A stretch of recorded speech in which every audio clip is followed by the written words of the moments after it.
We're talking about the 1986 documentary entitled Big Fun in the Big Town. Wow, what a treasure trove and time capsule of early hip-hop in New York City, hosted by Marcel van Tilt, who was a Belgian reporter.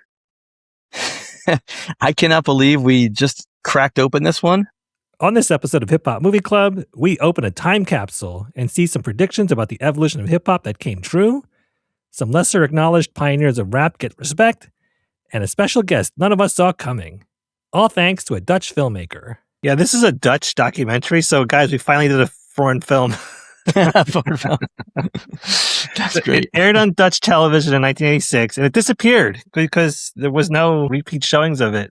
Yeah. But it wound up on YouTube in the 2010s, and a American distribution company noticed it and re-released it. And I watched a video that the filmmaker Bram van Splunteren put out for the 50th anniversary of hip hop about this film, and that it was because hip hop was getting popular in Holland. And so the TV station or network that commissioned this film wanted to get to the source. And so they sent this guy, Bram, there, and he took Marcel, the host, with him. And wow, what a time capsule. Yeah. Autumn of 86. So these guys are really, really young. So we're seeing pioneers that were early in the game. And they're still young, teenagers in the early 20s, hanging out with young Mr. Magic, you see Marley Marl, MC Shan, Grandmaster Flash. Young guys, man. And he just kind of bounced around. He went to the Bronx, hung out in Harlem, he hung out in Queens. It was almost prophetic. Like, they had the foresight to do this. And the common theme was among these guys, you see Dougie Fresh mentioned it. We're going through the same things that rock and roll was going through, and we want to be up here. One day we're going to be up here. The other guy that compared rap to rock and roll was Schoolie D. He came on at the end. Yeah, Schoolie D, Philly's own. He didn't say, I hope rap doesn't go the way of rock, where they take away some of that raw and make it all pretty. Yeah. Say, well. That was a fascinating insight. Yeah. Well. Took some time, but it's there now. But yeah. It's funny. I was trying to think of like what they're referencing because 86, all the hair bands. I think it was glam rock. Yeah. Yeah, glam rock. Right. Yeah. Because Dougie Fresh mentioned the same thing, and so did Schoolie D, the same thing. It's like, it should still be raw, and now it's gone the way of glam rock. They had the big hair, the makeup, and the tights. I just feel in general there's an evolution that these things go. Rock and roll did it, and they branched out to a million different kinds of permutations of rock and roll, and rap is probably going that way. Hip-hop music is going to go that way, and it hasn't in a lot of ways. Yeah. Yeah, I mean, we talked about, when we did the Juice WRLD documentary, like emo rap, and you see like Lil Nas X with a different type of demographic, and there's all types of rap and rap-adjacent styles. For all walks of life and for all styles. So, yeah, it is there. And you can't have a hip-hop documentary without the Kings from Queens. Run DMC was on the rise. The timing was such that they had just released Walk This Way, like right around the same day or so that they filmed this. So that was about to take off. L comes out with his trademark red Kangol hat. It was very prescient talking about women rappers. The host asked. Yeah. Yeah. I really loved his response. Yeah. He's like, hey, listen, we're just trying to break through ourselves, and we're going to get through. They'll get there. They'll get there one day. Right now they're here, but they're going to be there. And he was right. Yep. He said, they're out there. It's inevitable. They're going to rise. I do appreciate, too, that this documentary actually included one of the members of the Last Poets, Suleiman El Hadi. I mean, for people who know the Lost Poets are, they were, before there was like really any hip hop, there was the Lost Poets. You know, they basically like spoken word, but they were like almost community activists as well and educators.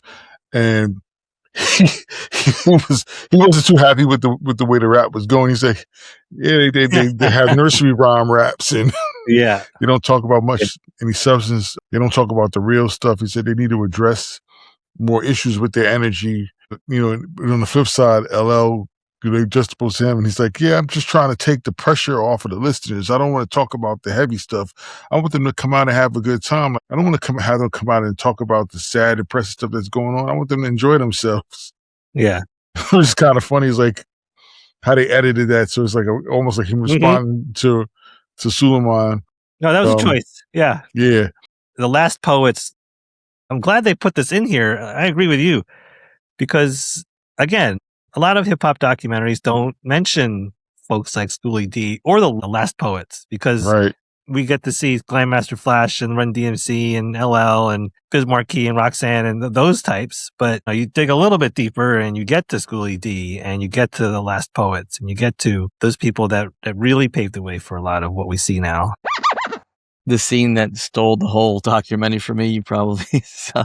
LL Cool J's grandmother? I mean, come on. It was insane. It was insane to have that footage on film that I've never seen, where he knocks on the LL Cool J's front door and his grandmother answers. Right.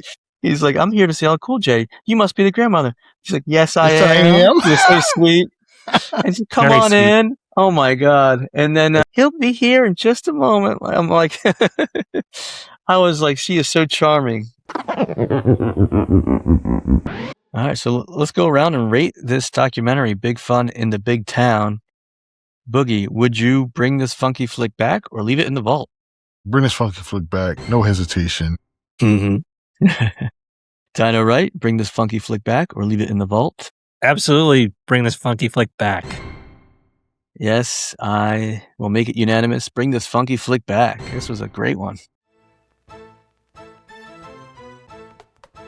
Thank you for tuning in to the Hip Hop Movie Club show.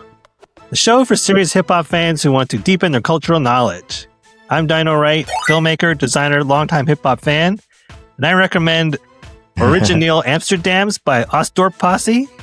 But if you want a English song from them, Toys in the Attic. I'm JB, 80s and 90s nostalgia junkie, longtime hip hop fan, and I admittedly have always been a fan of LL Cool J's tender love raps, especially I Need Love.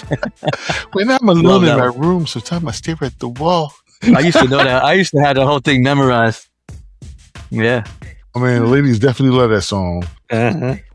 And I'm Boogie, a DJ, longtime hip hop fan. And this documentary actually reminded me of a time when I was in high school with some French rap artists came to our high school to sit down and talk to us because they were curious about hip hop and they wanted to learn a little bit more from us. It was a pretty cool experience. You could have been on a documentary. If only they had a film crew. Yeah. And remember, don't hate, appreciate. Hey. Nice. Find it. There we go. I appreciate you guys. Yes. I appreciate you guys. Yeah. We appreciate listeners and viewers. Yes, absolutely. We appreciate you all.